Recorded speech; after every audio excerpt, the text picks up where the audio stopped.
kasih Puan Pengerusi Majlis. Kita mulakan dengan lafaz suci Bismillahirrahmanirrahim. Alhamdulillahi Rabbil Alamin. Wassalatu wassalamu ala ashrafil anbiya'i wal mursalin wa ala alihi wa ashabihi ajma'in. Rabbi shrah li sadri wa yassir li amri wahlul 'uqdatam min lisani yafqahu qawli. Rabbi yassir wa la tu'assir ya karim. Rabbi zidni ilma warzuqni fahma. Assalamualaikum warahmatullahi wabarakatuh. Assalamualaikum. Baik, alhamdulillah. Ingat tak ada orang tadi? Baik, subhanallah, sahabat-sahabat muslimin muslimat dirahmati Allah. Saya juga sepertinya Puan Pengerusi tadi mengucapkan jutaan terima kasih yang tidak terhingga kepada pengerusi masjid, kepada seluruh ahli jawatan kuasa, sudah pastinya yang bertungkus lumus untuk membawa mengimarahkan rumah Allah Subhanahu Wa Taala dengan majlis ilmu, selain daripada solat berjemaah dan sebagainya, program-program kemasyarakatan. Kerana bila saya datang daripada luar tadi, nampak subhanallah susunan kereta, masuk lagi ke dalam nampak susunan kasut, masuk lagi ke dalam nampak subhanallah hamba-hamba Allah daripada makhluk bernama manusia menghuni rumah Allah, berada di dalam saf-saf solat ini, ruang utama solat. Masya Allah, begitu ramai pada pagi ini, maka saya yakin ini datang daripada usaha barisan AJK ahli jawatan kuasa masjid yang tidak pernah putus-putus. Dan dikabarkan masjid ini sangat popular, bukan saja di Pulau Pinang tapi juga di seluruh Malaysia. Masya Allah, jadi saya tumpang berbanggalah dijemput pada pagi ini datang ke sini. Sebab suami saya Ustaz Azwan yang membesar di Penang pun cari-cari mana masjid lama yang papan dulu. Tak lawa masjid dulu tu, tapi sekarang sangat cantik. Jadi alhamdulillah, inilah dia hikmah daripada apa sahaja yang berlaku. Kehidupan kita ada peningkatan demi peningkatan. Masya Allah, kalau secara zahir pada pandangan mata kita yang dulunya buruk boleh diperindahkan, yang dulu lama sekarang kita diperbaharukan. Muslimin muslimat dirahmati Allah, apalah kiranya kalau kita menjadi hambanya Allah, daripada dulu tak baik sekarang kita menjadi hamba Allah yang baik. Dulunya kita mungkin merasa diri kita baik, tapi sekarang kita menambah baikkan lagi diri kita, insya-Allah. Kalaupun Allah matikan kita pada bila-bila masa sahaja, Allah pilih kita mati dalam keadaan yang baik. Untuk apa kita mati dalam keadaan baik, sahabat-sahabat muslimat dirahmati Allah? Kerana cita-cita kita adalah untuk menjadikan kenyataan berada, berhimpun, berkumpul di tempat yang paling baik, itulah di dalam syurganya Allah. Maka antara buku yang saya tulis lahirnya daripada awal kita dipaksa duduk di rumah. Dalam suasana PKP Ramadan, pada awal PKP dulu, lahirlah sebuah buku bertajuk Angan-Angan ke Firdausi, yang mana kita tak nak jadikan Firdausi itu sebagai angan-angan semata, tetapi adalah sebagai kenyataan. Jadi apabila kita menyebutkan nak jadikan syurga itu sebagai kenyataan, realiti, bukan hanya disebut di lisan kita, perlukan mujahadah yang tinggi. Mujahadahnya tu kita tak boleh minta bantuan sesiapa kalau kita tak bantu diri kita sendiri. Sudah pasti dengan bantuannya Allah Subhanahu Wa Taala. Jadi sahabat-sahabat muslimin muslimat dirahmati Allah, tajuk pagi ini yang diamanahkan kepada saya adalah apabila langit terpecah. Betul ke salah? Masya Allah, banyak sangat saya terlupa nanti. Betul kan tajuknya? Apabila langit terpecah. Jadi yang datang hari ni nak tahu pasal apa langit pecah. Pasal apa sahabat-sahabat muslimat dirahmati Allah? Pihak pengurusan masjid muslimat kita memilih apabila langit terpecah. Sampaikan saya berulang tanya kepada pihak pengurusan, apa sebenarnya yang nak Ustazah bahaskan pada pagi waktu duha ini adalah rupa-rupanya tentang bicara yang datang daripada ayat Allah, itulah dia surah Al-Insyiqaq. Jadi kalau ada yang bawa Quran terjemahan, kalau ada Quran yang ada apps Al-Quran, handphone ada Al-Quran, tolong kita buka dulu surah Al-Insyiqaq. Saya tak ambil keseluruhan sahabat-sahabat muslimat dirahmati Allah, cuma hanya ayat 1 dan ayat 2. Tetapi insya-Allah inilah menjawab kepada persoalan kita pada pagi ini. Subhanallah. Allahumma salli ala sayyidina Muhammad. Sebab tu di mana-mana Ustazah selalu ulang, ayuh kita bertadabbur Quran. Bukan hanya mengaji tetapi juga mengkaji. Sahabat-sahabat muslimin muslimat dirahmati Allah, apa pentingnya untuk kita tadabbur supaya insya-Allah iman kita semakin subur. Supaya insya-Allah sahabat-sahabat lebur segala takabbur. Kerana iblis yang berasal daripada syurga akhirnya dikeluarkan kepada neraka Allah, bahkan khalidina fiha, kekal selama-lama di dalamnya. Kerana apa? Kerana satu sifat. Itulah dia takabbur. Kalau kita mewarisi sikap iblis itu, yakni takabbur, kita tidak bertadabbur Quran, maka kita tak mampu untuk meleburkan takabbur kita. Justru akui para muslimat dirahmati Allah, bongkaknya kita atas dunia, sombongnya kita, terlupa bahawa kita adalah hamba. Terkadang baru sedikit kaya, baru sedikit senang, kita telah menuhankan diri kita sendiri. Kita telah menuhankan material yang ada di sekeliling kita. Kita terlupa sebenarnya asal kejadian kita hanyalah daripada setitis air mani yang hina, dicampak ke tanah, ayam pun tak sudi nak patuk. Jadi bila kita terlupa asal usul kita, kita terlupa yang kita ini adalah hamba. Ada Tuhan yang Maha Tuhan, mengatasi segala Tuhan. La ilaha illallah, tidak ada Tuhan yang disembah selain Allah. Maka sahabat-sahabat muslimat dirahmati Allah, kita takkan selamat kalau kita tak mengakui bahawa kita mempunyai Tuhan. Itulah dia Allah. Qul huwallahu ahad. Katakanlah bahawa Allah itu esa. Lam yalid wa lam yulad, tak beranak, tak diperanakkan. Semua kita manusia bila dah berkahwin perlukan anak. Kerana apa? Kerana konon pengikat kasih sayang. Jadi kalau yang tak beranak rasa macam serba kekurangan, malu nak bertemu dengan orang. Ini sifat manusia. Tapi Tuhan tidak macam tu. Lam yalid wa lam yulad. Bukan saja tak beranak, dia tak perlu diwarisi oleh sesiapa. Kita kaya sikit, macam mana kita kaya tapi tak ada anak-anak sebagai waris. Itulah resah gelisahnya manusia. Tapi Allah tidak perlu resah, kerana yang ada di langit adalah miliknya Allah, yang ada di bumi adalah miliknya Allah. Jadi dia bukan saja tidak beranak, tapi dia juga tidak diperanakkan, yakni tidak berasal dari sesiapa. Kalau kita nak kata saya tak ada mak ayah ustazah, saya diserahkan kepada orang itu, orang ini, mak ayah saya memang tak guna ustazah. Jadi sahabat-sahabat dirahmati Allah, akui bahawa kita pernah menumpang di dalam rahimnya ibu. Akui bahawa asal usul kita adalah benih ayah kita yang mulia. Masya Allah. Okay? Jadi siapa pun kita punya ibu ayah yang baik ataupun tidak baik, kita harus menjadi hamba Allah yang baik. Jadi kalau kita faham matlamat, tujuan, asal usul kita, insya Allah kita akan selamat dan hidup atas dunia. Lam yakul lahu kufuwan ahad. Kita tahu, kita yakin, kita faham bahawa Allah itu tidak sekufu, tidak setara dengan apa pun. Subhanallah. Maka datanglah apa jua keindahan, datanglah apa jua kekayaan, datanglah apa jua tahta harta benda yang mengulit mata kita. Sahabat-sahabat muslimin muslimat dirahmati Allah, kita tidak akan terpesona, kita tidak akan taksub, kita tidak akan buta dengan keindahan dunia. Kerana yang sentiasa masuk ke dalam minda kita, siapa kita selepas matinya kita. Bermula dengan apa kematian itu? Itulah dia apabila langit telah terpecah. Atau bahasa mudah kita nak sebut, a'udzubillahi minasyaitanirrajim. Idza as-samaa'u insyaqqat, apabila langit telah terbelah. Terbelahnya katanya tafsir, itulah dia apabila terpecah satu gelas, bila jatuh, pecah, siapa yang sanggup untuk mencantum-cantumkan semula? Tak ada siapa yang sanggup. Oh tak apa ustazah, pecah retak 1000 tak apa, kita ada gam yang paling kuatnya. Kan lebih baik kita beli yang baru. Sahabat-sahabat dirahmati Allah, kerana kita cuba untuk mencantumkannya, akhirnya tangan kita sendiri yang terluka. Jadi Masya Allah, tabarakallah, selagi mana kita hidup berbumbungkan langit, cuba cari di mana awalnya langit, di mana hujungnya langit, di mana kita nak sebut langit ini bermula dan berakhir. Wallahu alam.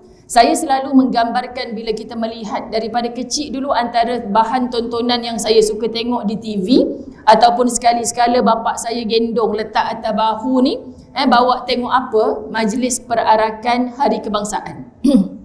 Suka sangat dulu masa kecil-kecil. Sebab duduk kat KL, sahabat-sahabat dirahmati Allah, buat pula dekat kawasan Dataran Merdeka.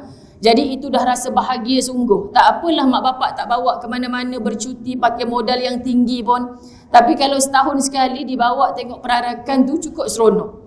Yang paling kagum bila bendera Malaysia dibawa, diusung, sahabat-sahabat dirahmati Allah. Subhanallah. Bendera Malaysia diusung oleh orang-orang yang mengusung. Nampak tak? Setiap penjuru. Bahkan dia jaga sungguh-sungguh. Dilatih tubi berbulan-bulan lamanya supaya bendera tidak terjatuh ke bawah. Jadi Masya Allah, kalau kita perhatikan itu baru bendera. Hanya berapa meter kain yang dijadikan bendera. Cuba fikirkan bagaimana langit Allah yang tertegak tanpa tiang. Kita selama hidup 60 tahun, 70 tahun ibu-ibu dirahmati Allah. Pernah tak kita round the world? Berjalan satu dunia, tiba-tiba kita boleh balik Malaysia, kita buat keputusan, aku dah jumpa dah tiang pertama langit. Duduk tang mana? Duduk kat New Zealand. Tiang kedua duduk dekat tu London. Tiang ketiga aku pergi Mekah, aku jumpa tiangnya langit kat situ. Pernah tak ibu-ibu dirahmati Allah? Kita tak pernah jumpa. Tetapi langit yang samalah kita berteduh daripada zaman Nabi Adam alaihissalam. Tok nenek moyang kita, ayah ibu kita yang berbicara tentang maha besarnya Allah. Allah itu tidak pernah berubah. Dan itulah dia satu-satunya tunggal. Tak boleh disamakan dengan apa pun. Jadi bila mana hati sudah mengiyakan Tuhan yang selain daripada Allah, kamu tidak akan selamat. Tunggu sahaja langit terbelah. Tunggu saja langit terpecah. Bagaimana sahabat-sahabat muslimin muslimat dirahmati Allah, Allah akan merosakkan kehidupan kita. Kerana Allah itu adalah makhluk, yakni ciptaannya Al-Khaliq. Kita makhluk berbentuk manusia. Dia makhluk, sahabat-sahabat dirahmati Allah, juga ciptaannya Allah. Jadi sebab itu tak salah untuk Allah bersumpah dengan apa yang dia cipta, itulah was-sama'.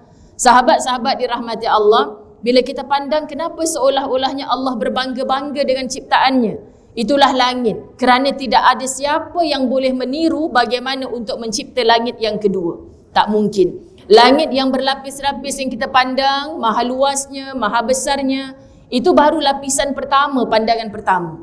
Apa lagi bentuk lapisan atas dan atas dan atas, sehingga ketika dalam peristiwa Isra' dan Mi'raj, Nabi SAW dibawa sehingga ke langit yang ketujuh. Bertemu Masya Allah dengan tulisan yang Allah Subhanahu Wa Taala tuliskan di Lauh Mahfuz, yang mana jin ketika itu tak dibenarkan masuk. Jadi siapa pun kita hari ni baru kecewa sikit, baru menanti anak tak kahwin-kahwin dah umur 40 tahun, kita bawa jumpa dengan Tok Bomoh. Tengok tapak tangan, ni rasa sikit masa lagi ni 2 bulan lagi datanglah orang masuk Minang. Kita pun senyum seorang-seorang, percaya. Sebab apa sahabat-sahabat dirahmati Allah? Konon ada manusia yang boleh membaca nasib ataupun takdirnya orang. Semua ni adalah kebohongan semata-mata. Kita ditipu daya oleh nafsu kita sendiri, kita dipermainkan oleh iblis laknatullah apabila kita tidak memahami Al-Quran dengan yang sesungguhnya. Jadi apa yang Allah nak sebutkan kan? Jangan pernah sahabat-sahabat kita menahan bila masa Allah telah turunkan, Allah telah jatuhkan, Allah telah pecahkan akan langit tersebut. Saat itu langit yang kita nak tahan kerana kayanya kita, populariti kita, kekayaan kita, jangan jatuh dulu, jangan pecah dulu, jangan gugur dulu. Kerana bila terbelahnya langit, pecahnya langit, maka yang bergayutan pada langit juga akan jatuh. Apa yang bergayutan pada langit? Itulah bintang-bintang yang kita tak terhitung satu persatu.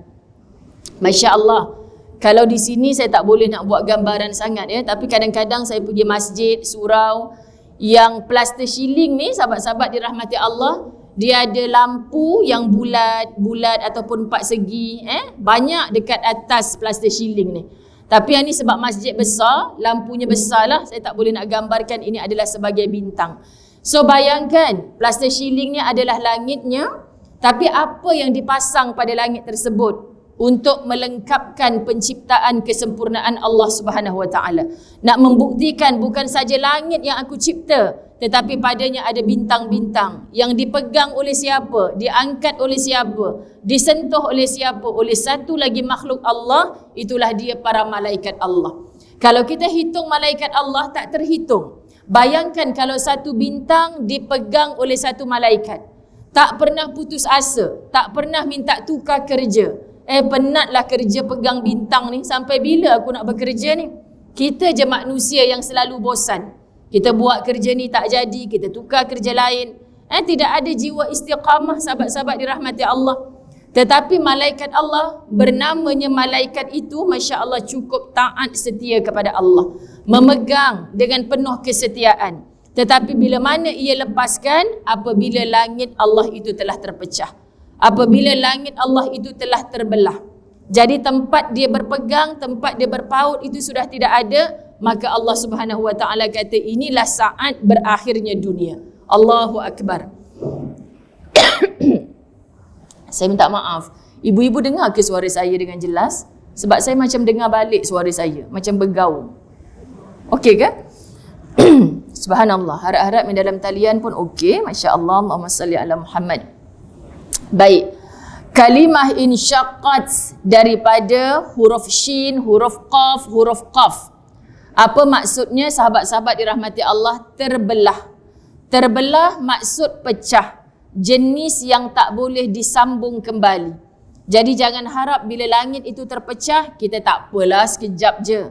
Seperti mana apa? Kita dipaksa duduk di rumah pada tanggal 18 Mac 2020. Kita terkejut. Dulu kita ingat 2020 kita dah menyaksikan kapal ataupun kereta boleh terbang. Kapal terbang kita jumpa lama dah sahabat-sahabat. Tapi kereta terbang kita tak jumpa lagi. Ada yang dah jumpa dah? Tak jumpa lagi kan? Kita tengok kereta bukan atas jalan raya dah. Kan kita suka berangan. Jam sungguh lah Penang ni. Kalaulah kaya sikit nak beli kereta yang boleh terbang. Tapi ternyata kaya macam mana pun sampai sekarang tak ada kereta yang boleh terbang. Rupa-rupanya kapal terbang pun tak boleh diterbangkan.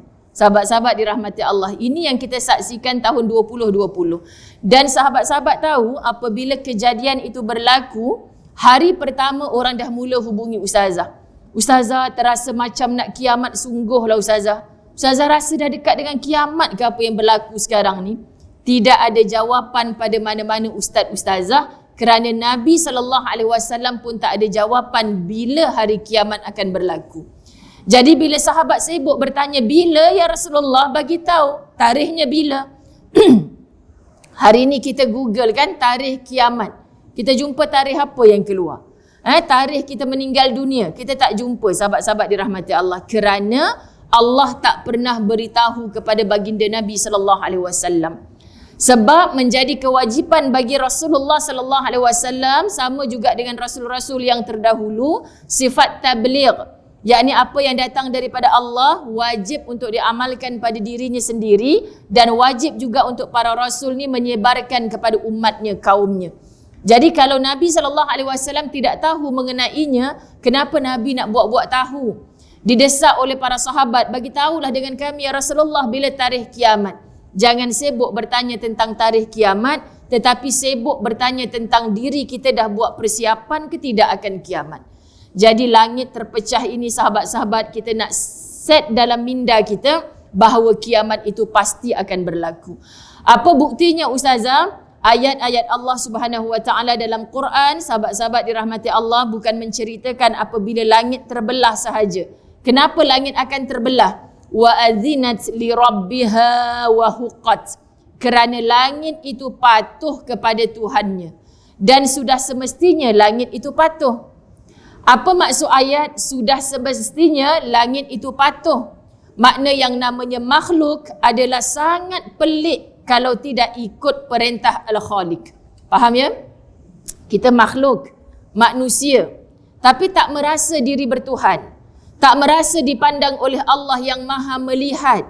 Bukan lihat hari ni kita pakai baju apa, datang dengan kereta apa, melangkah masuk tadi kaki kanan ke kaki kiri, bukan itu semata. Tetapi Allah tengok sampai ke dasar hati kita. Apa tujuan kita datang hari ni? Sebab tu kita kena sentiasa perbetulkan niat. Astaghfirullah, aku dah buat baik dah pagi tadi ya Allah. Tapi lepas sahaja masuk tengah hari, aku dah lupa tentang kebaikan pagi tadi, rasa penat dah buat baik. Ada manusia hidup atas dunia ni dia rasa penat buat baik. Sahabat-sahabat, sampai bila kita nak dapat balasan kepada kebaikan kita? Kita ingat dengan awal Covid hari tu kiamat sungguh dah. Sebab tu yang tanya ustazah, bukankah kita bersolat sunat 4 rakaat sebelum zuhur diharamkan api neraka kepada kita? Wah, masa tu bukan main. Qabliyahnya memang 4 rakaat terus sahabat-sahabat dirahmati Allah. Sekarang dah hampir 2 tahun kita ber-PKP, kita nak buat qabliyah tak sempat, apatah lagi 4 rakaat, 2 rakaat pun kita tak buat. Yang paling wa na'udzubillah min zalik, solat fardu zuhur itu pun tak sempat buat kerana dah sibuk ke sana sini. Dah sibuk semula dekat pejabat tempat kerja. Rezeki Allah yang kita makan. Sehat kita ni kerana Allah yang memberi kesihatan pada kita. Kita berjalan di atas muka bumi Allah bertebaran, kita terlupa bahawa semua ini dari Allah.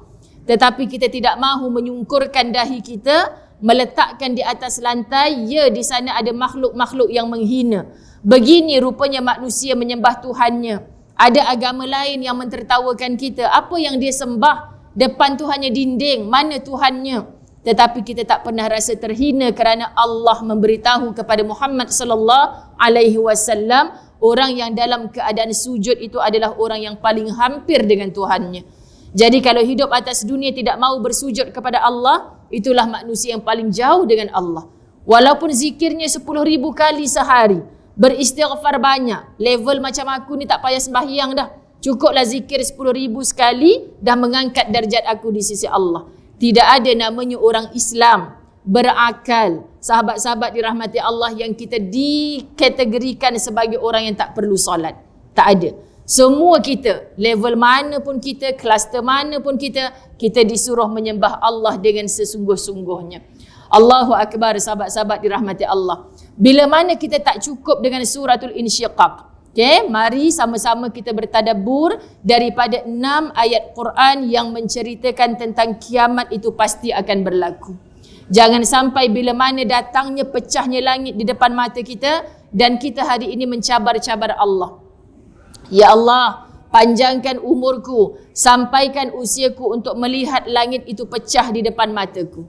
Sahabat-sahabat, Allah akan matikan seluruh orang beriman sebelum kiamat itu berlaku. Faham? Saya ulang, Allah akan matikan seluruh orang beriman itu sebelum kiamat yang sebenar berlaku. Sebab itu ada 2 jenis kiamat. Pertama kiamat kecil, kedua kiamat besar. Yang mana kiamat kecil, ramai orang-orang yang mencintai majlis ilmu telah menekuni dan faham sungguh-sungguh. Ya Allah, sebelum datangnya kiamat yang besar itu, pasti akan berlaku kiamat yang kecil. Apa kiamat yang kecil? Itulah diri kita akan dimatikan oleh Allah. Ajal pasti akan datang. Sahabat-sahabat dirahmati Allah, kita bersiap sedia ataupun tidak, kematian pasti akan mendatangi kita. Walaupun kita sedang duduk bersembunyi di dalam tembok yang tinggi, duduk dalam penjara, duduk di mana pun, sahabat-sahabat dirahmati Allah, pasti. Allahumma salli ala Muhammad. Ini ada yang tak sedar telefonnya berbunyi. Subhanallah. Comel ibu-ibu dirahmati Allah. Sebab sedap bunyi macam alunan zikir. Tapi kadang-kadang kita tak tahu sebab handphone kita ni, kita tak pandai usik, tiba-tiba anak cucu kita main. Anak cucu kita main. Kalau yang anak cucu solehah tu, dia suka dengan nasyid-nasyid, dia buat ringing nasyid, kan? Dia buat selawat. Tapi kalau yang tak berapa nak suka selawat-selawat tu, dibubuh lagu rap, lagu rock, kan? Cuba kita tengok balik ringing tone kita. Masya Allah, kan sahabat-sahabat. Ustazah pun ada macam-macam pengalaman ni dalam bab cerita-cerita ringing tone ni, kan? Jadi pernah kerajaan Saudi keluarkan fatwa, sahabat-sahabat dirahmati Allah, haram ringing tone daripada ayat-ayat Quran. Jadi yang tu orang Malaysia bila baca ni, fatwa daripada mana ni? Kerajaan Saudi mengharamkan ringing tone daripada ayat Quran. Kenapa jadi haram pula? Bukankah bila dia berbunyi kita automatically mendengar ayat Quran? Jadi apa yang diharamkan tu ada nasnya, ada sebabnya, ada ilahnya. Masya Allah, tabarakallah. Takut pertama kalau kita lupa nak off ringing tone kita, kita tengah duduk di tempat yang bernajis. Kita duduk dekat tempat yang tak sepatutnya dengan ayat Quran, satu. Kemudian mereka berpendapat apabila ayat Quran itu mati, kita tutup dia, sahabat-sahabat dirahmati Allah, pada tempat yang ayat perintah jadi ayat larangan. Ayat larangan jadi pula ayat perintah. Sebab kita main berhentikan dia begitu saja. Sebab saya nampak orang macam, siapa punya? Cuba cek masing-masing. Ke masjid ni memang, Masya Allah. Rasa terganggu ke ibu-ibu? Saya okey je, subhanallah. Allahumma salli ala Muhammad. Bukan telefon ni. Masya Allah. Canggih sangat telefon, Masya Allah. Tak pandai nak tutup. Tak boleh nak off. Oh subhanallah. Tak apa ibu, duduk dalam keadaan tenang. Jangan susah hati. Tak apa, no problem. Dia susah hati, dia urut dada macam mana nak buat ni, macam mana nak buat. Masya Allah, tak apa. Subhanallah. Ujian nak menuntut ilmu. Kalau tak macam ni, nanti lagi ramai yang terlelap. Subhanallah. Jadi kita tengok, kan, ni gurauan lah, tapi saya pertama kali bertemu dengan orang-orang Penang di sini. Sahabat-sahabat muslimin muslimat dirahmati Allah.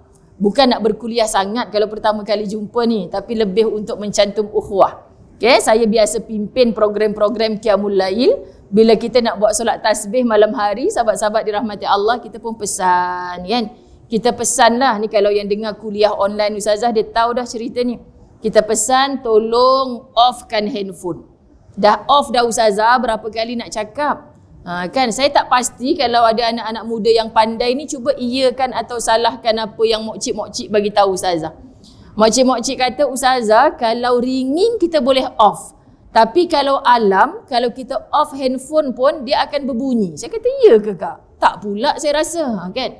Yalah Ustazah, kalau alam ni walaupun handphone off, dia akan berbunyi. Betul lah, ramai yang ngangguk ni. Saya tak pernah pula. Subhanallah. Jadi orang tu mungkin perasan handphone dia dah off.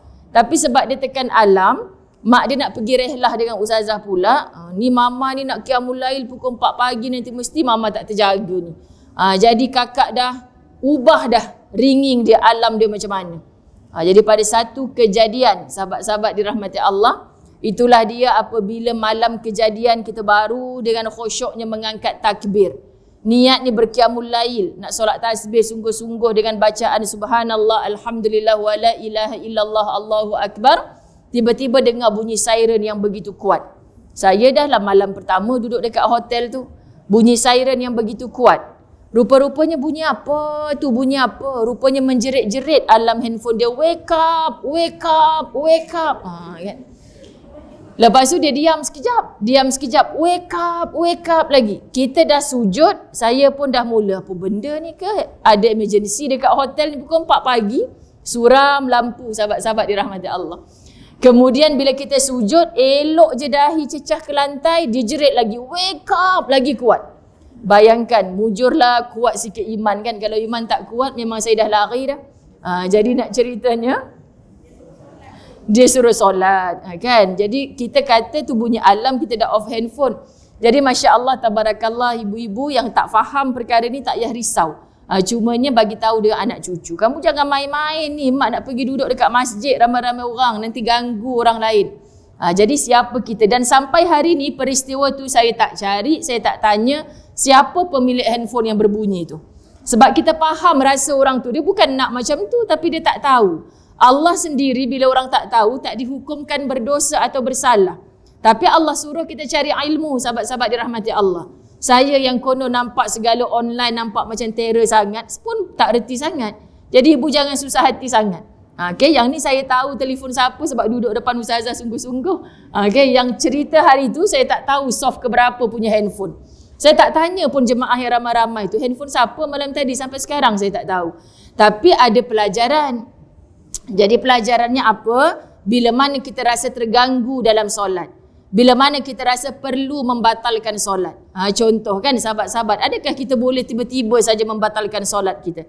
Atau macam mana kita baru je angkat takbir, baru nak baca Fatihah, boleh tak kita stopkan bunyi yang mengganggu begitu ramai orang yang tengah solat ketika itu?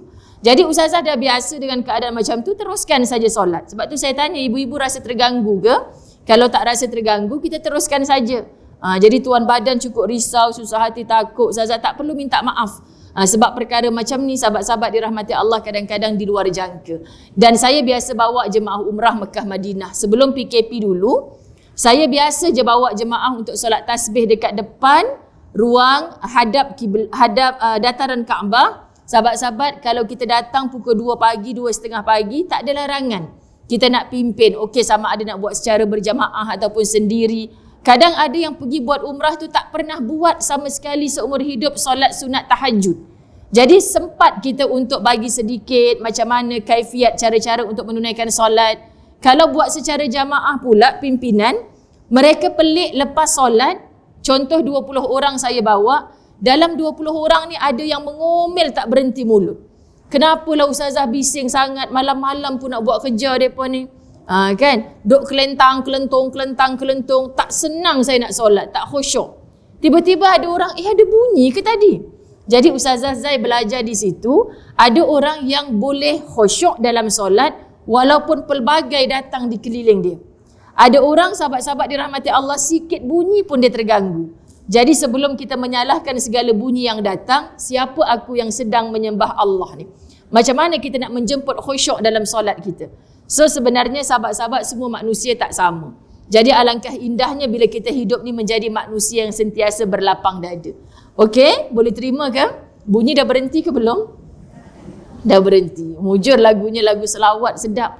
Ya, jadi sahabat-sahabat dirahmati Allah, jom kita buat catatan nota sikit. Yang pertama daripada surah Az-Zumar ayat 68. Surah Az-Zumar ayat 68. Ibu-ibu yang tak boleh merujuk Al-Quran, catatkan surah ayat yang keberapa, nanti kita perhatikan lagi. Kalimahnya berbunyi a'udzubillahi minasyaitonir rajim. Wa nufikha fis suri fasa'iqa man fis samawati wa man fil ardi illa man syaa Allah. Thumma nufikha fihi ukhra fa idza hum qiyamun yanzurun. Dan ditiuplah sangkakala, maka matilah siapa yang di langit dan di bumi, kecuali siapa yang dikehendaki Allah. Bila ditiup sangkakala, ini tugasnya malaikat Israfil. Yang kadang-kadang anak-anak murid kecil saya tanya, senangnya ustazah tugas malaikat Israfil.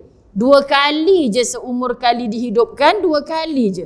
Pertama tiup sangkakala untuk mematikan seluruh yang hidup di atas muka bumi Allah. Kedua, tiup sangkakala untuk menghidupkan kembali yang telah mati walaupun ribuan tahun. Jadi sekarang ni malaikat Israfil buat apa ustazah? Itu soalan. Ibu-ibu tak tanya soalan macam ni sahabat-sahabat. Kalau kita tanya anak-anak, Masya Allah, malaikat Israfil tu mana? Haci ustazah duduk goyang kaki je sekarang ni. Dapat gaji tak ustazah? Astaghfirullahalazim. Kalau anak-anak dilayan cara anak-anak. Makhluknya Allah bernama malaikat, sepaling taat manusia, makhluk yang diciptakan oleh Allah. Jadi kita jangan persoalkan malaikat Israfil tugasnya nampak ringan, sedangkan ketua kepada malaikat itulah malaikat Jibril. Sahabat-sahabat dirahmati Allah, berhak tak untuk kita katakan malaikat Jibril sekarang dah tak ada tugas apa-apa dah. Tak ada tugas apa-apa sejak Nabi SAW berhenti wahyu daripada Allah. Untuk Nabi SAW, malaikat Jibril tak ada tugas apa dah. Sedangkan malaikat Jibril tu adalah ketua. Kalau kita gambarkan logik akal, kita tak boleh menceritakan tentang kiamat, malaikat yang gaib yang tak nampak di mata kita mengikut logik akal. Tapi cara bercakap dengan anak-anak ni, anak-anak kecil, sahabat-sahabat dirahmati Allah, perlu analogi, satu perbandingan yang begini. Kita sebutkan apa? Kalau ketuanya dah tak bekerja, macam mana konco-konco staf bawahan ni nak bekerja? Jadi tak bolehlah nak mengarahkan saja. Jadi kerja utama mereka adalah mentaati Allah. Kita pun sahabat-sahabat dirahmati Allah, selagi mana kita punya akal, jangan berhenti untuk mentaati Allah. Dan yang Ustazah sebutkan tadi, kematian kecil bagi kita datangnya ajal, sementara kita ditiupkan sangkakala untuk dimatikan seluruh, kecuali siapa yang ada di langit dan di bumi yang dikehendaki Allah. Jadi setelah kiamat, antaranya siapa yang tak dimatikan oleh Allah, itulah dia malaikat Israfil. Kerana apa? Satgi nanti dia nak tiup lagi sekali sangkakala untuk menghidupkan semula. Siapa sahabat-sahabat dirahmati Allah? Kita. Untuk apa dihalau ke mahsyar Allah? Untuk apa dihidupkan semula? Untuk dilihat segala amal soleh yang kita lakukan ketika di dunia. Tiba-tiba sahabat-sahabat dirahmati Allah, mereka berdiri menunggu keputusannya masing-masing. Sedar-sedar kita sudah berada. Dulu bukankah aku telah mati? Allah hidupkan semula kita. Yang tak berhenti daripada mula pertama kita masuk ke dalam liang lahat, kalimah yang tak henti-henti penyesalan disebut oleh si mati adalah kalimah apa? Rabbirji'un, kembalikan aku ke dunia ya Allah. Untuk apa nak patah balik ke dunia? Yang dulu tak sembahyang, nak perbaiki solatnya. Yang dulu tak bayar zakat, tak bersedekah, nak bayar zakat, nak bersedekah. Yang dulu tidak sujud kepada Allah, sahabat-sahabat nak lama dalam sujudnya. Sebab tu minta kembali hidup walau satu saat. Untuk apa kembali hidup walau satu saat? Sahabat-sahabat, untuk bertaubat. Jadi tolong dalam sujud akhir kita, antara detik hati yang kita jangan tinggal, tolong ya Allah, matikan aku dalam keadaan sempat bertaubat nasuha. Tolong ya Allah, terimalah taubatan nasuha sebelum kematianku. Tolong ya Allah, kabulkan segala doa-doaku untuk mati dalam keadaan taubatku diterima. Apa sahaja bahasa yang kita mudah, apa sahaja bahasa yang kita boleh bercakap-cakap dengan Allah, tolong beritahu dengan Allah, sahabat-sahabat. Sebab Allah Maha tahu, kita tak perlu menjerit-jerit pun. Tapi hati kita selalu ada salah sikit, dah buat kebaikan demi kebaikan. Tiba-tiba orang tak ucap terima kasih pun kat kita. Dah mula dah penyesalan. Kalau tahu baik tak payah tolong dia. Baik tolong si Polan tu. Jadi ikhlas sungguh tak pertolongan kita. Ikhlas sungguh tak amal soleh kita. Kalau kita sudah merasa penat dengan kebaikan-kebaikan yang kita lakukan. Masya Allah sahabat-sahabat, sekali dua kita boleh ikhlas. Tapi kalau kita diuji bertalu-talu, bagaimana kita nak memujuk hati untuk ikhlas? Jawapannya kerana semua kita sedang menanti harinya kita dihalau ke mahsyar Allah. Harinya kita bangkit seorang-seorang. Walaupun mak ayah kita duduk di keliling sekitar kita, kita takkan mampu untuk minta tolong dengan mereka. Sebab tu ketika PKP, ada ibu-ibu yang telefon, "Ustazah, saya duduk seorang, Ustazah, anak tertahan, tak boleh balik ke rumah sebab dah tak boleh rentas negeri. Duduk seorang-seorang. Jadi cik, jangan tinggal handphone dekat dengan acik ni. Tengah malam rasa sakit dada, telefon jiran. Anak jauh tak apa. Tapi walaupun acik seorang-seorang, pandanglah ini sebagai satu latih tubi dari Allah yang satu hari nanti kita akan tetap bersendirian." Faham tak ibu-ibu dirahmati Allah? Sebab tu sebelum kita berkeluh kesah, kenapa PKP, duduk rumah, tak boleh pergi rumah anak, anak tak boleh datang, kita rindu dengan cucu-cucu, jom kita pandang yang baik dulu. Ya Allah, orang yang tak pernah hidup sendirian atas dunia, sahabat-sahabat dirahmati Allah, kalau dia tidak letakkan taqwa nombor satu kepada Allah, dia tidak ada latihan bagaimana nak hidup di alam barzakh. Sorang-sorang. Baru ni dalam cuti raya Cina, 4 orang sekeluarga mati serentak, dikebumikan dalam liang lahat. Bila malaikat Munkar Nakir datang, tanya siapa Tuhanmu, tak tahu jawab, boleh tak saling bertolong bantu? Tak boleh tolong. Walaupun batu nisannya 2, yang duduk dalam tu adalah 4 orang. Contoh sahabat-sahabat, tak boleh bertolong bantu. Jadi ibu-ibu dirahmati Allah, dalam seorang-seorang tu apa ibu buat? Syukur Ustazah, daripada tak pandai Facebook, dah pandai Facebook, boleh dengar kuliah online. Syukur Ustazah, daripada tak pernah pandai order barang secara dalam talian, dah pandai dah. Betul tak ibu-ibu dirahmati Allah? Subhanallah. Dan ibu-ibu yang tidak bersendirian, rumahnya tiba-tiba jadi masjid. Tak lama lepas tu sekolah tak dibuka lagi, PDPR. Kita sebutkan apa, semua anak-anak kita belajar dalam talian. Yang duduk universiti kat dalam bilik, yang duduk college dekat ruang tamu, yang duduk ni temankan kita dekat dapur, handphone dekat depan, cikgu mengajar dalam talian. Rumah kita tak pasal-pasal jadi sekolah. Jadi kalau kita memandang yang besar dengan hikmah ini sahabat-sahabat, kita terlupa derita yang seorang-seorang. Dulu Ustazah, acik tak hafal zikir ni, selawat ini tak hafal.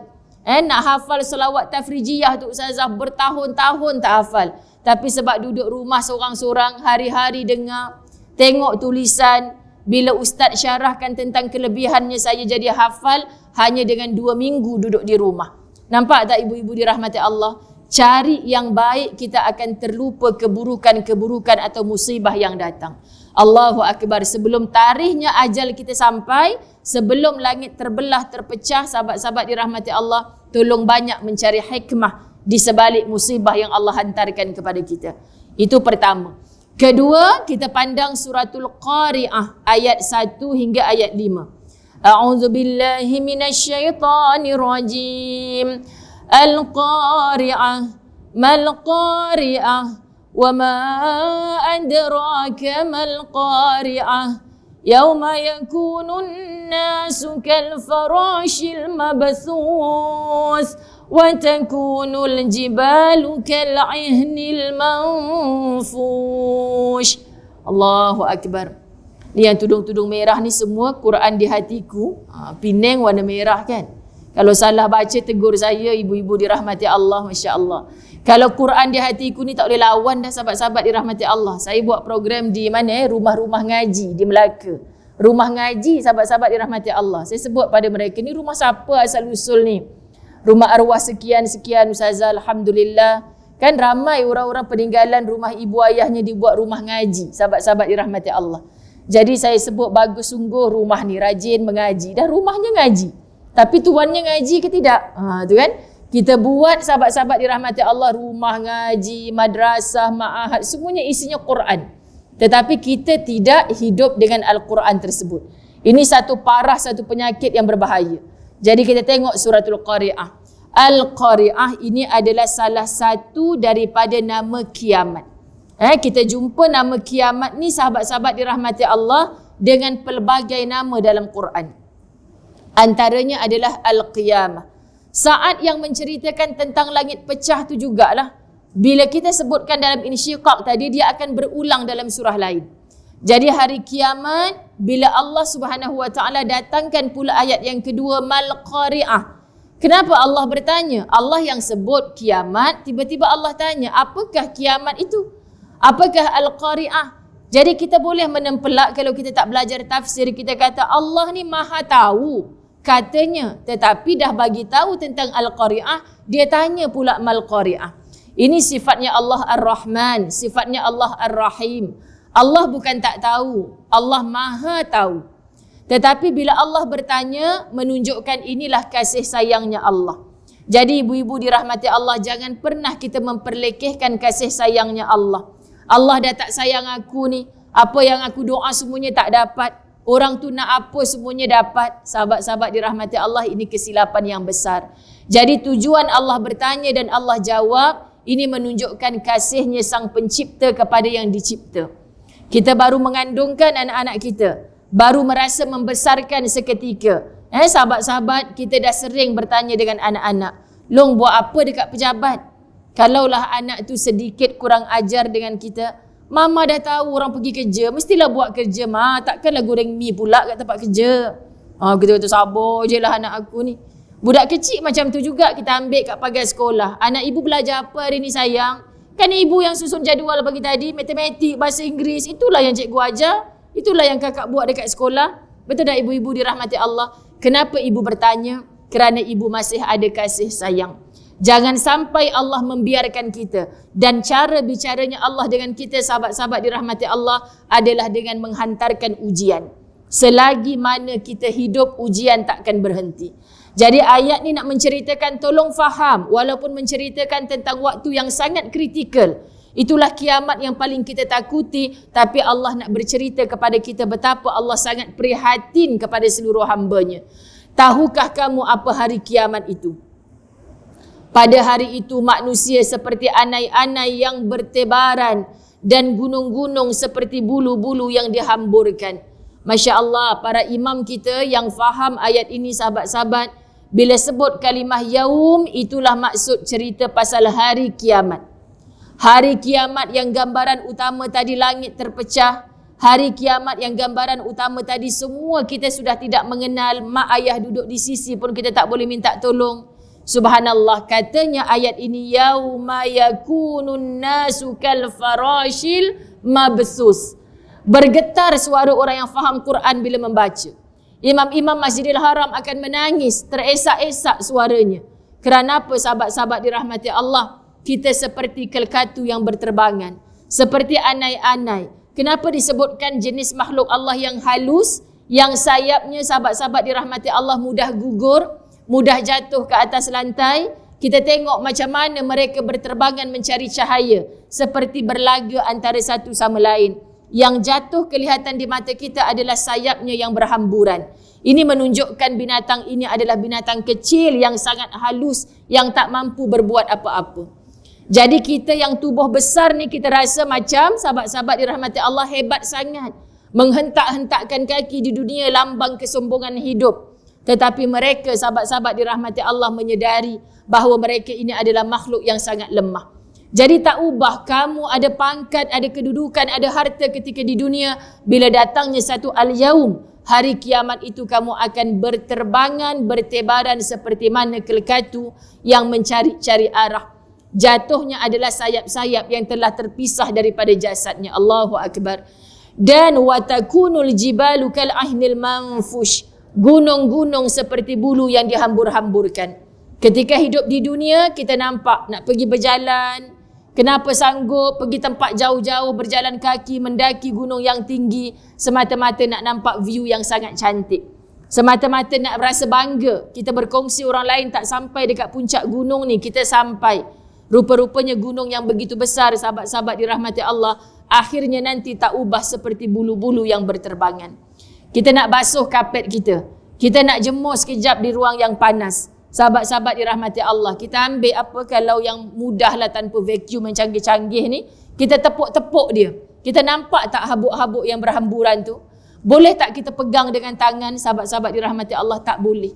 Maka gunung yang segah itu pun hanya boleh menjadi habuk ataupun debu-debu yang berterbangan, apatah lagi kita yang jauh lebih kecil daripada gunung tersebut. Inilah gambaran hari kiamat. Jadi orang yang beriman kepada Allah dan beriman kepada hari akhirat, hidup atas dunia ni tak takut lain, hanya takutkan bila Allah menunjukkan kekuasaannya. Allahu Rabbi. Jadi nak datang rasa ni macam mana? Soalan di TV Al-Hijrah pagi tadi. Ustazah, ada orang yang hafal Quran, ada orang ustaz, tetapinya ustazah dekat luar baik, bila dengan isterinya tidak baik. Dia tidak seperti yang katanya Nabi SAW. Yang paling baik di kalangan orang-orang yang baik adalah yang paling baik dengan isteri, atau yang paling baik dengan keluarga. Isteri adalah isi keluarga kita. Kalau tak baik dengan pasangan, macam mana kita nak berlakon baik dengan orang-orang yang di luar? Kita penat, sahabat-sahabat dirahmati Allah. Jadi kebaikan yang sebenar adalah orang yang baik bila berada di sisi pasangannya. Kebaikan yang sebenar adalah apabila dia baik di dalam rumah tangganya sendiri. Sebab kita tak boleh berlakon dah. Masa bercinta boleh berlakon kan ibu-ibu dirahmati Allah? Sebab datingnya 2 jam, 3 jam, mak telefon tak balik lagi ke? Tak apa mak, masih study ni. Janji nak balik petang, malam tak balik lagi. Tak puas-puas. Dah balik sahabat-sahabat, duk WhatsApp lagi, senyum sorang-sorang. Mak kata dah makan ke belum, kenyang sebab dah dating dah tadi. Macam senyum ramai je ni. Dulu mana ada WhatsApp ibu-ibu, kita tak bercinta zaman tu. Kita sanggup pergi, bukan kita lah, subhanallah kan. Dengan kita-kita lah pula dah. Jadi nak sebutnya apa, sanggup pergi kedai runcit berkali-kali. Mak nak beli tepung tak? Tadi kan dah mak suruh, buat-buat lupa. Tepung lupa nak beli mak. Dah balik beli tepung, gula lagi. Rupanya bercinta dengan anak kedai runcit tu. Sahabat-sahabat dirahmati Allah. Kan sebab apa nak pergi banyak kali? Kita sahabat-sahabat dirahmati Allah terlupa. Bila mana kita meletakkan cinta dan keutamaan pada diri kita, barulah kita mengikat janji setia. Tapi kalau tidak ada janji setia, sahabat-sahabat dirahmati Allah, bagaimana kita nak katakan, ya aku cinta padamu? Tidak namanya cinta kalau tidak ada kesetiaan. Justru dengan Allah pun begitu. Surat cintanya Allah dah lama datang kepada kita, tapi kita tak rasa syok pun untuk membaca. Tapi surat cintanya sang kekasih, sahabat-sahabat dirahmati Allah, kita baca berulang kali sampai lunyai baca. Rindu buka baca, rindu buka baca. Tapi dengan Quran kita tak berulang-ulang kali. Sebab apa? Sebab kita tak cuba untuk faham. Jadi bila kita memahami Quran, insya-Allah ketakutan itu akan datang. Allahu Akbar. Saya bawa Suratul Zalzalah ayat 1 hingga ayat 8. Panjang Suratul Zalzalah ayat 1 hingga ayat 8. Bacanya saja sudah dengan rasa bergetar suara. Bergegar rasanya sahabat-sahabat. Kalimah a'udzubillahi minasyaitanir rajim. Idza zulzilatil ardu zilzalaha wa akhrajatil ardu athqalaha.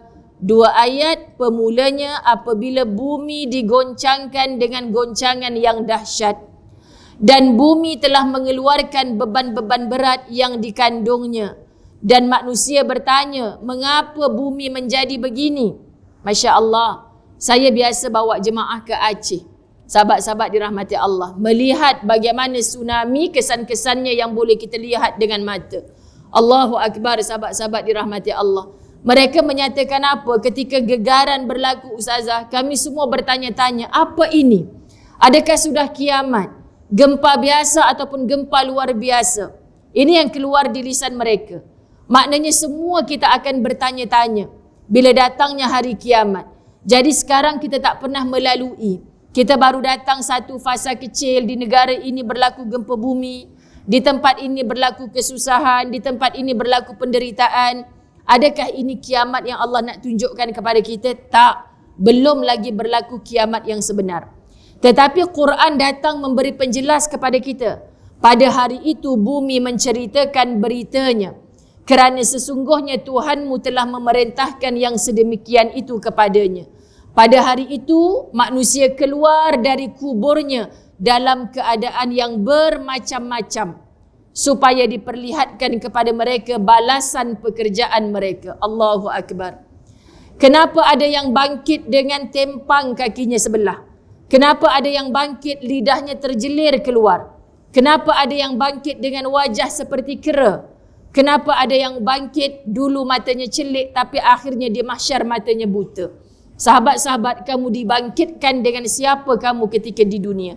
Jadi kalau kita pandang diri kita sepertinya kita melihat suasana selepas mati, kita akan takut berbuat dosa. Jadi ingat sahabat-sahabat, bila saya berada di sebelah, kadang-kadang kita saling ziarah rakan asatiza. Ustazah Asma Harun baru datang ke utara minggu lepas ya. Okay, hari ini sepatutnya kami berkumpul di majlis perkahwinan anaknya Ustazah Hafizah Musa. Okay, tapi yang di Penang ke KL, sahabat-sahabat dirahmati Allah, saya pula datang ke Penang. Jadi minta maaf tak dapat nak join lah Kak Cik punya dapat menantu, sahabat-sahabat dirahmati Allah. Jadi nak sebutkan perkara ni, saya singgah ke tempat Al-Fadilah Ustazah Asma Harun. Dia pantang bila jumpa kawan-kawan ni, jom kita live sekejap. Saya kata penat dah ni, dah berminyak-minyak dah muka daripada pagi. Tapi atas permintaan sahabat saja nak suka-suka berkongsi perkara manfaat. Soalan pertama dia tanya apa? Cuba Ustazah ceritakan, kan macam mana kita nak jadi wanita solehah. Dan bagaimana sebenarnya wanita solehah tu? Tuan Guru Syekh Zainul Asri pernah menyebutkan apa? Ni orang-orang utara dekat dengan para ulama. Di Kedah ni ramai ulama, subhanallah, sahabat-sahabat dirahmati Allah. Kan kalau kita nak cari wanita solehah, antara faham maksud, cuba cari siapa yang suami dia paling baran sekali. Macam mana sahabat-sahabat dirahmati Allah? Kita pun kata, alamak Ustazah, tunduk ni suami saya lah tu, tak payah cuit orang sebelah. Yang kau rasa macam romantis sangat tu, tunjuk kat Facebook tu, sebenarnya bila balik rumah panas baran sungguh tu. Tapi sahabat-sahabat dirahmati Allah, dia masih boleh bertahan sehingga hari ini. Cuba tanya pada dia apa rahsia? Jawapannya dah laki kita, ngadop sajalah.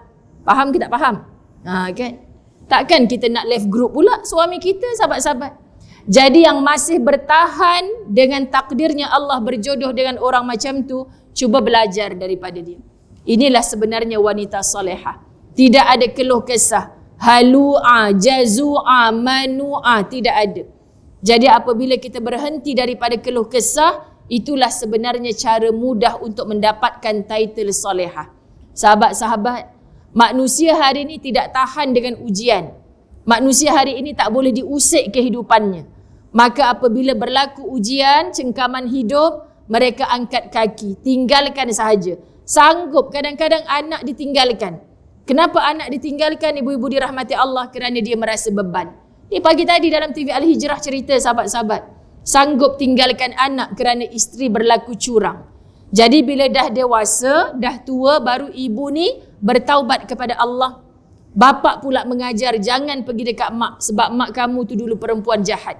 Sedangkan Allah mengampunkan hambanya, Nabi mengampunkan umatnya. Siapa kita untuk tidak memaafkan? Perkara maaf yang paling sukar untuk kita sebut. Jadi sahabat-sahabat dirahmati Allah, sebelum langit pecah, kemarin kuliah saya sebut, tolong jangan mati dalam keadaan kita ada musuh di atas dunia. Boleh ibu-ibu dirahmati Allah? Cuba angkat tangan semua. Takut ada yang dah tidur ni. Cuba angkat tangan semua. Angkat tangan. Tak payah tinggi sangat. Kan angkat tangan. Letak kat dada. Kan sahabat-sahabat. Tengok diri sendiri, jangan tengok orang lain. Letak kat dada. Ya Allah, kita nak mati dalam keadaan sama sekali tak ada musuh. Siapa yang tak ada musuh tu? Kita. Apa bukti orang tak ada musuh? Dia tak ada benci pada orang lain. Jatuh tangan, ibu-ibu dirahmati Allah. tidak ada benci, tidak ada marah kepada orang lain. Kan, kalaupun orang lain menyucuk-nyucuk kita, kalau aku jadi hang, aku memang dah bakar rumah dia. Kalau aku jadi hang, aku takkan maafkan dia. Ini batu api yang datang sekeliling. Soal orang tak suka kita, memusuhi kita, benci kita, itu hal dia. Tapi kita jangan pernah benci orang. Jangan pernah memusuhi orang. Jangan pernah tak memaafkan orang. Kalau ini bersih daripada hati ibu-ibu dirahmati Allah, biar kita kata dulu saya tak tutup aurat ustazah, sekarang saya dah bertaubat. Baru 3 tahun je pakai tudung. Ya Allah, kalaulah Allah matikan saya 3 tahun lepas, saya mati dalam kemurkaan Allah. Tahu tu bukan tak tahu. Tapi sebab dulu hidayah tak kuat sahabat-sahabat. Allah beri dah hidayah. Tapi kita tidak ada taufik, kekuatan untuk melakukannya. Maka hari ini kita telah berbuat. Syukur Allah panjangkan usia kita dalam taubat. Masya Allah. Jadi kita nak sebut pada diri kita. Kita solat bukan punca utama kita masuk syurga. Kita bayar zakat, kita pergi haji berkali-kali bukan asbab kita masuk syurga. Sebab Allah tak tengok aktsaru amala, amal yang banyak. Tetapi Allah tengok ahsanu amala, amal yang paling baik. Dalam amal yang baik ini, mana mungkin kita kata kita baik kalau kita perasan baik. Aku yang betul, orang lain salah. Maka sahabat-sahabat, semua orang yang berbuat salah kita benci. Kita sakiti hatinya. Sahabat-sahabat dirahmati Allah, akui pada diri kita sendiri. Kalau kita mati dalam keadaan kita masih ada musuh atas dunia, ada orang yang kita benci, ada orang yang kita marah, ada orang yang kita sakiti, tunggulah sakitnya barzakh yang menjadi tempat transit kita. Yang ditangisi oleh Saidina Uthman apabila melihat kubur, berada di perkuburan, jatuh air matanya. Lalu sahabat bertanya, wahai Uthman, bila Rasulullah menyebutkan tentang neraka, engkau tak menangis seperti ini. Tapi bila menyebutkan tentang kubur, kenapa engkau menangis? Kerana orang yang tak selamat di kubur takkan selamat setelah dipindahkan daripada alam kubur. Sahabat-sahabat dirahmati Allah. Jadi macam mana kita nak didatangi oleh orang yang baik-baik ketika jenazah kita diusung? Siapa yang akan datang, yang akan mendoakan kita? Adalah orang yang kita hidup ini, kita himpun dalam kebaikan. Percayalah. Kalau kita mati, kawan-kawan kita adalah kawan-kawan yang bermaksiat. Mereka mungkin datang ziarah kematian kita. Tapi nak baca Quran tak tahu. Kalau datang pun dalam keadaan yang berpakaian tidak sempurna menutup aurat. Kita tak mahu orang yang datang menziarahi kita dalam keadaan demikian. Saya tak boleh lupa mendengar YouTube-nya Ustaz Wadi Anwar. Dan kemudian ada muslimat di masjid tanya pada Ustazah. Ustazah, macam mana bila kita dah mati, kita nak halang orang yang ziarah kita ni adalah orang yang tak menutup aurat? Sebab Ustaz Wadi cakap macam tu. Adalah menjadi hak tuan rumah untuk menghalang orang yang datang ni adalah orang-orang yang betul-betul menutup aurat sempurna, yang menghadiahkan doa, yang menghadiahkan bacaan Quran. Halang orang-orang yang datang ziarah jenazah ni adalah orang yang hanya berbicara tentang maksiat kepada Allah. Macam mana kita nak dapat sahabat-sahabat? Kita dah mati. Kita tak boleh kata engkau tak tutup aurat, jangan datang ziarah jenazah aku. Tak. Tapi macam mana kita nak himpun? Saat hidup, tolong banyak bergaul dengan orang-orang yang taatkan Allah. Walaupun kita tahu kita bukan orang baik, cari pergaulan yang baik-baik. InsyaAllah bila matinya kita didatangi, diziarahi, didoakan oleh orang yang baik-baik. Jadi ibu-ibu dirahmati Allah, nak dapat kebaikan ini dia bermula dengan kita. Biar orang tak suka kita, kita jangan tak suka orang. Biar orang benci kita, kita jangan benci orang. Saya tak benci dia Ustazah, tapi dia fitnahkan saya. Dia cakap kat semua orang saya benci kat dia. Jangan takut hidup dalam kata-katanya orang, tapi bersihkan hati. Allah tahu aku bukan benci dia. Orang yang tak benci tidak akan memfitnah tuhmah orang. Orang yang tak benci tidak akan kecam mengecam di lisannya. Orang yang penuh dengan kasih sayang, ketika dekat dulunya kita bersalam berdakapan, ketika jauh kita saling mendoakan. Walaupun pertemuan hanya sekali seperti hari ini. Ustazah tak tahu bila nak datang lagi kan sahabat-sahabat dirahmati Allah. Tapi sekali berukhuwah, wujudkan rasa kasih sayang kerana Allah. Kita bertemu hari ini dalam Raudatul Jannah, kita ada cita-cita nak jumpa lagi di dalam jannah yang sebenar. Masya Allah, kalau kita punya nawaitu yang macam ni, kita pandang orang semua baik. Orang datang, Ustazah jangan rapat sangat dengan si Fulan tu. Dia tu sebenarnya, Kak minta maaf, saya tak nampak buruknya. Tapi bila orang datang bercakap tentangnya, tolong hati-hati. Sebab takkan bergoyang pokok tanpa angin.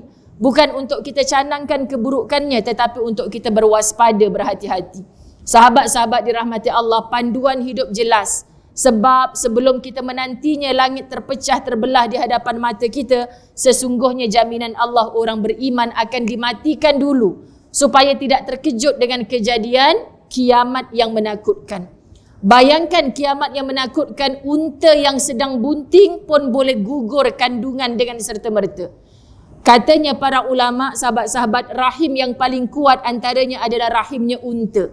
Susah untuk keguguran, tapi sekali bergegar bumi Allah kerana datangnya kiamat, unta yang sedang bunting pun boleh jatuh anaknya tiba-tiba. Apatah lagi manusia yang sedang mengandung. Jadi hari ini kita sebut, jangan minta untuk melihat, ya Allah panjangkan umur aku sampai aku melihat langit tu terbelah. Panjangkan umur aku sampai aku melihat kiamat tu berlaku depan mata aku. Ini antara ciri-ciri manusia yang sombong. Allahu Akbar. Yang keempat. Ni pukul berapa nak habis ni? Pukul 3 petang boleh? InsyaAllah boleh. Subhanallah. Okay, jangan menzalimi peha dan pinggang kita, sahabat-sahabat dirahmati Allah. Sebab duduk saya seorang, subhanallah, dengan ibu-ibu yang mulia duduk atas kerusi, tak rasa sangat. Tapi yang duduk atas lantai ni macam mana? Rasa nak exercise berjemaah ke? Kan? Saya tak apa melunjuk kaki, tak apa sahabat-sahabat. Tapi kita jagalah muslimat dirahmati Allah. Okay, kalau kita duduk di soft depan, kalau guru kita yang mulia kat depan, jangan arah ke depan. Kan duduk di balik tiang. Sahabat kita yang mulia halang dengan beg. Sebab siapa Ustazah Kak bangun pergi duduk luar. Kawan ni takkan datang lagi dah majlis ilmu. Kau tak tahu berapa lamanya aku duduk ni, sakit kaki ni, sakit pinggang semua. Tolong raikan. Yang bercakap jangan rasa mulia kerana kamu tukang cakapnya. Sesungguhnya sahabat-sahabat yang datang ini jauh lebih mulia. Saya selalu memandang hadisnya Nabi SAW, khairukum man ta'allama al-Quran wa 'allamahu. Ni yang tudung-tudung merah mesti dah hafal dah hadis ni. Yang paling baik di kalangan kamu adalah yang belajar Al-Quran dan yang mengajarkannya. Kalau kita tadabbur Quran, kita jumpa pelbagai tafsir. Indah kalau kita belajar satu persatu. Kalau kita belajar hadis, kita belajar pelbagai syarah. Tapi antara syarah yang menjentik hati saya, sahabat-sahabat dirahmati Allah, adalah apa? Kenapa disebutkan yang mulia, yang terbaik itu adalah yang belajar Quran, baru yang mengajarkannya? Bukankah yang mengajar tu sepatutnya lebih mulia? Namanya duduk di hadapan. Tetapi kenapa disebutkan dulu yang belajar? Maka Ustazah Zai sangat mengakui orang yang belajar ni jauh lebih mulia di sisi Allah kerana datang dengan niat ikhlas nak tahu apa-apa yang tidak tahu. Subhanallah. Sebab tu mulia bila mana kita membetulkan niat. Tapi yang datang untuk mengajar takut kerana jadual aku ni, ikutkan malas nak mengajar ni. Sahabat-sahabat dirahmati Allah, kalau kita tak betulkan niat. Saya selalu berbincang dengan rakan-rakan asatizah, muliakah kita di sisi Allah bila mana Allah menyebutkan ta'muruna bil ma'ruf wa tanhauna 'anil munkar. Allah suruh kita mengajak, perintahkan kepada kebaikan. Semua ibu-ibu boleh buat kan? Bebel ke anak, kenapa tak sembahyang? Sembahyanglah. Kenapa tak tutup aurat? Tutup auratlah. Sahabat-sahabat, anak jiran, kita selalu, jom sayang, malam ni aunty nak buat kenduri. Mai datang awal sikit, kita baca Yasin sama-sama. Semua orang mudah mengajak kebaikan.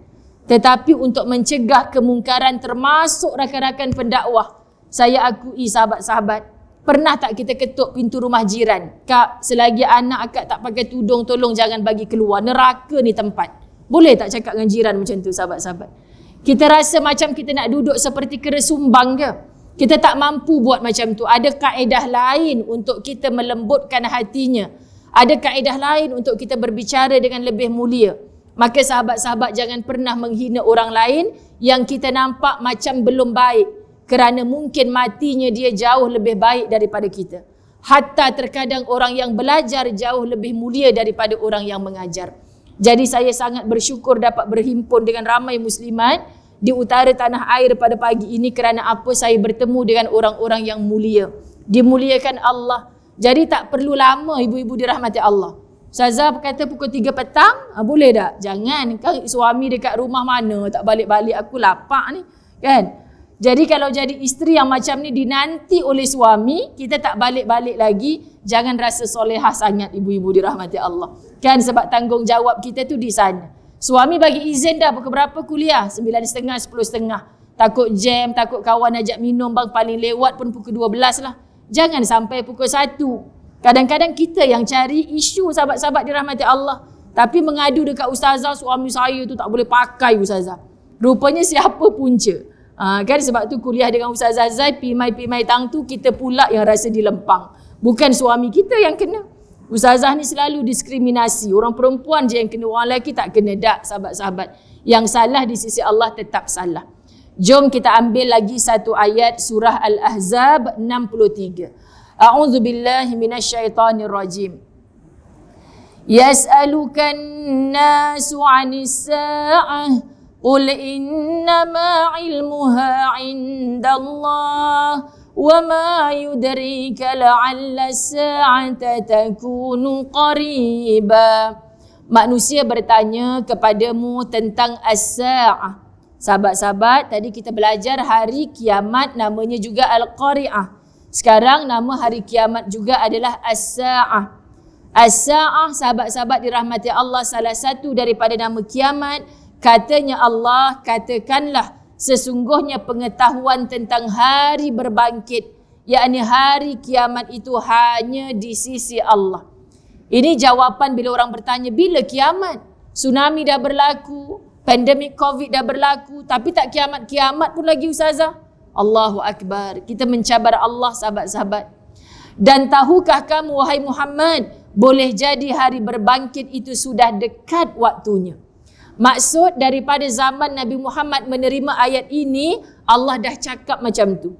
Bayangkan berapa ribu tahun dah. Kalau kira tahun, kalau kira bulan, sahabat-sahabat dirahmati Allah, kata-kata ini datang daripada Allah. Jadi tak perlu kita timbulkan isunya bila akan berlaku, tetapi Allah kata ia sangat dekat. Dekatnya bila? Setiap kita, kaum demi kaum, ditukarkan oleh Allah, tetapi umat Nabi SAW selamat, takkan digantikan dengan kaum yang lain. Kita adalah umat Nabi Muhammad SAW. Layak mendapat syafaat baginda Nabi SAW. Layak bangkit di mahsyar Allah untuk dipimpin oleh Nabi SAW, meneguh air daripada telaga Kausar, menghilangkan dahaga yang selama-lamanya. Kita bertanya, layak tak kita untuk duduk bersama Rasulullah SAW? Kerana apa sahabat-sahabat dirahmati Allah? Bila kita minta kepada Allah untuk layak mendapat syafaat Rasulullah, tanya berapa kerap lisan kita berselawat kepada Nabi SAW. Tanya berapa banyak sunnah Nabi yang kita tiru dalam kehidupan. Nabi bagi kepada kita free-free saja daripada Allah. Qabliyah, Ba'diyah. Yang ini pun kita tak mampu nak buat, sahabat-sahabat. Bahkan mulut kita mudah-mudah sunat je yang kau bising sangat, kenapa? Orang boleh buat, ucapkan tahniah, tiru perbuatan mereka. Kita tak mampu buat, jangan perlekehkan orang yang mampu buat. Sahabat-sahabat dirahmati Allah, ada banyak sunnah Nabi yang kita tak mampu buat. Akui sahaja, seringan-ringan kita meletakkan kayu siwak di gigi kita. Orang Pening biasa buat ke? Kalau ramai boleh buat pun tak semua dalam ni, faham? Sebab itu bukan cara hidup kita. Tapi jangan sekali-kali menafikan dan membenci. Aku benci tengok orang duk letak kayu sugi dekat mulut dia, pengotor. Siapa yang kita hina? Nabi Muhammad SAW. Kita tak suka bersiwak bukan satu dosa. Tetapi kalau kita mampu buat, kita mendapat pahala kerana meniru apa saja yang Nabi SAW buat. Saya ulang, kita tak suka sunnah Nabi, kita tak berdosa, sahabat-sahabat. Tapi kalau kita mampu buat, kita menambah pahala. Yang itu kita tak boleh buat, kita cari sunnah yang lain. Jangan kita tak mampu buat, sahabat-sahabat, kita tinggal semua yang namanya sunnah. Bermakna kita bukan benci sunnah, tetapi kita benci siapa pembawa sunnah, itulah Nabi Muhammad SAW.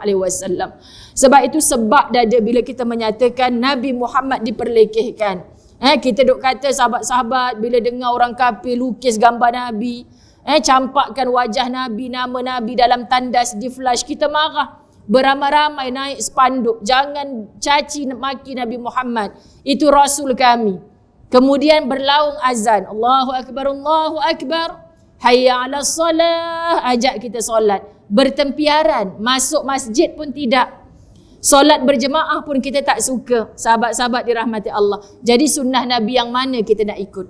Allahu Akbar. Ini yang kita kadang-kadang rasa malu untuk mengaku umat Nabi sallallahu alaihi wasallam kerana kita tidak memperjuangkan sunnah Nabi seperti mana sahabat Nabi bersungguh-sungguh. Subhanallah, Sayyidina Umar kalau terlepas sahaja takbir pertama, Nabi sallallahu alaihi wasallam jadi imam, dia sibuk dengan kebun kurma, ladang kurmanya, datang ke masjid, Nabi dah angkat takbir. Bukan masbuk 2-3 rakaat sahabat-sahabat, tapi terlepas takbir pertama bersama Rasulullah akan datang, ya Rasulullah, 1/3 daripada hasil kebun kurma aku hari ini untuk agama engkau ya Allah. Maksudnya apa? Untuk perjuangan dakwah Rasulullah. Kalau keuntungan dia satu hari RM300 contoh, RM100 bagi kat Rasulullah. Kalau 3,000, RM1,000 bagi kat Rasulullah. Dia denda diri dia sendiri. Kerana apa? Leka dengan perniagaannya. Kita dipanggil berjam-jam tapi kita tidak mengikut sunnah Nabi sallallahu alaihi wasallam. Ada orang faham sahabat-sahabat sunat je kan ustazah.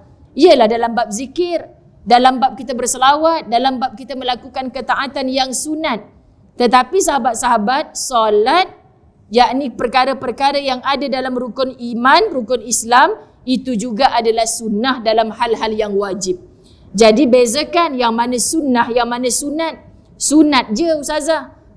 Kita nak meniru sunnah, yakni cara hidupnya Nabi sallallahu alaihi wasallam.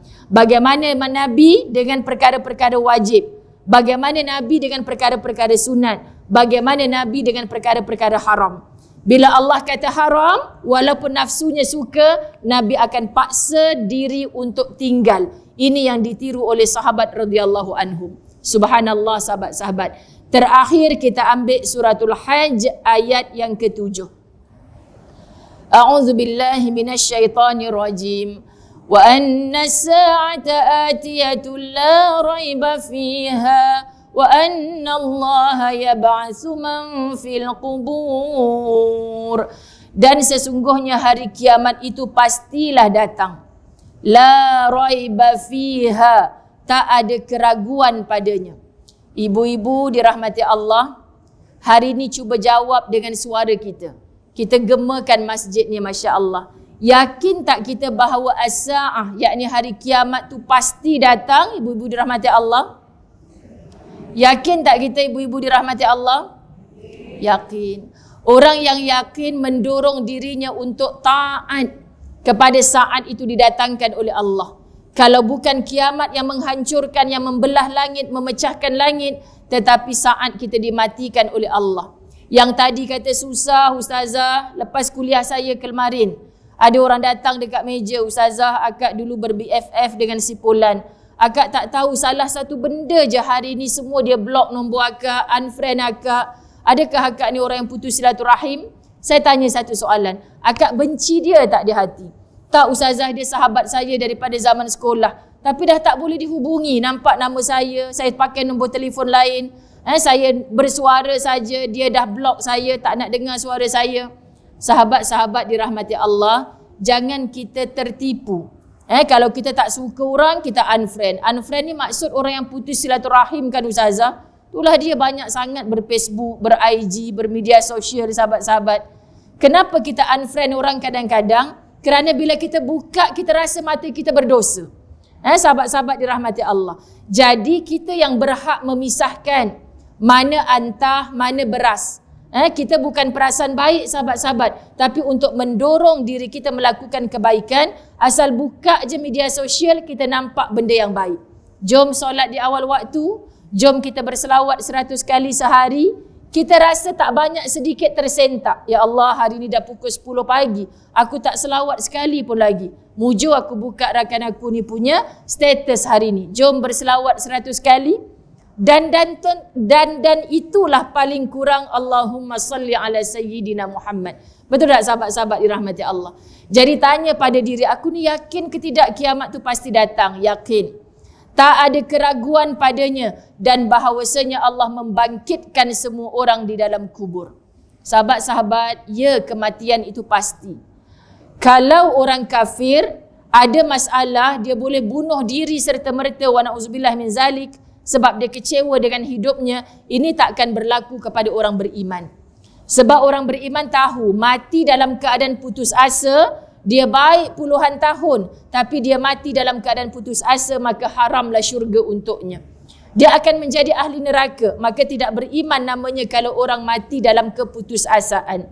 Ibu-ibu dirahmati Allah, dulu mungkin kita orang kaya, dah makin tua anak sendiri yang kikis harta. Ini berlaku. Ustazah, kan apa guna saya hidup, anak sendiri pun menjauh dengan saya. Ibu-ibu jangan pernah putus asa. Kalau ini cara latih tubinya Allah untuk membiarkan saat kita nampak macam berseorangan di alam kubur, tetapi dengan Quran yang kita tak disibukkan dengan anak harta benda, tapi kita kerap baca Quran di hatiku, kan ibu-ibu bertudung merah, kan kita ada program macam-macam. Siapa yang grup ni baca surah ni, juzuk ni. Orang kalau tak nak buat, ustazah apa hukum makcik-makcik tudung merah ni sekejap baca satu juzuk ni, suka hati depa lah depa nak mengaji. Yang kita duk kata sahabat-sahabat orang ni baca satu juzuk tak khatam, mau baca berapa hari sekali. Paling penting kita mengaji. Soal khatam atau tidak sahabat-sahabat itu hasil. Allah hanya nak tanya usaha. Hasilnya adalah kerja Allah. Kalau ada yang pagi tadi khatam Quran, sekarang mula balik suratul Baqarah. Dengan azam, ya Allah beri kesihatan yang baik, mampu aku khatam sekali lagi, ditambah dengan ilmu tafsir dan tadabbur, izinkan aku ya Allah beri kesihatan yang baik. Dengan niat itu tiba-tiba juzuk 3 kita mati. Kalau mati belum sempat khatam, Allah kira si mati itu macam orang yang khatam Quran. Sebab aku nak sihat, nak tamatkan Quran. Aku nak sihat, aku nak beribadah, nak mantapkan ibadah kepada Allah. Jadi innamal a'malu binniyat. Tolong jangan ada ragu-ragu dalam hidup ini, dan jangan ada yang tidak percaya bahawa satu hari nanti kita akan dibangkitkan. Seorang kafir, sahabat-sahabat, tak beriman lepas mati akan ada kehidupan lagi.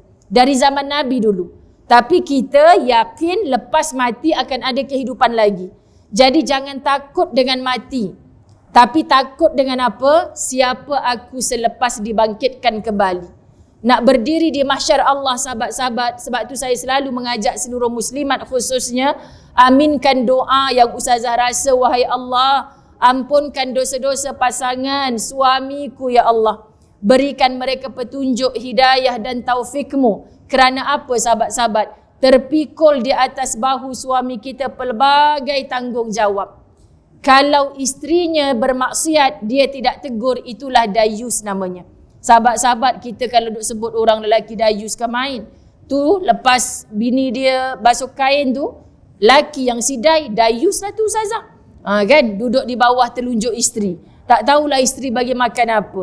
Eloklah suami tolong isteri, sahabat-sahabat dirahmati Allah. Kan? Sedangkan siapakah lelaki yang dihina oleh Allah? Wanita-wanita sekelilingnya bermaksiat kepada Allah, tapi dia tak mampu untuk menegur. Tak mampu menarik semula ke jalan Allah. Jadi tolong ampunkan suamiku ya Allah yang terpikul di atas bahunya pelbagai tanggungjawab yang akan ditanya satu persatu ketika berseorangan berdiri di hadapanmu di mahsyar kelak. Kasihani suamiku wahai Allah. Kasihani suamiku wahai Allah. Berikan mereka petunjuk, hidayah dan taufikmu agar mereka memimpin tangan-tangan kami ke jalan-jalan syurgamu, agar mereka mampu menarik tangan-tangan kami daripada jurang-jurang api nerakamu. Ni ramai pula yang tak ada tangan, ustazah tak suruh. Tapi sahabat-sahabat dah mula nyesal, aku tak ada tangan, aku tak ada suami ni, macam mana pula ni? Jadi orang bertanya, ustazah adakah doa tu untuk suami saja?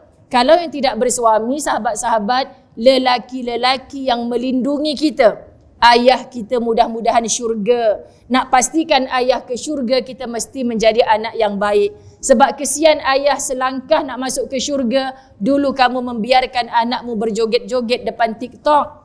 Tak rasa bersalah ke ayah ibu dirahmati Allah? Ini yang Allah akan tanya kepada kita.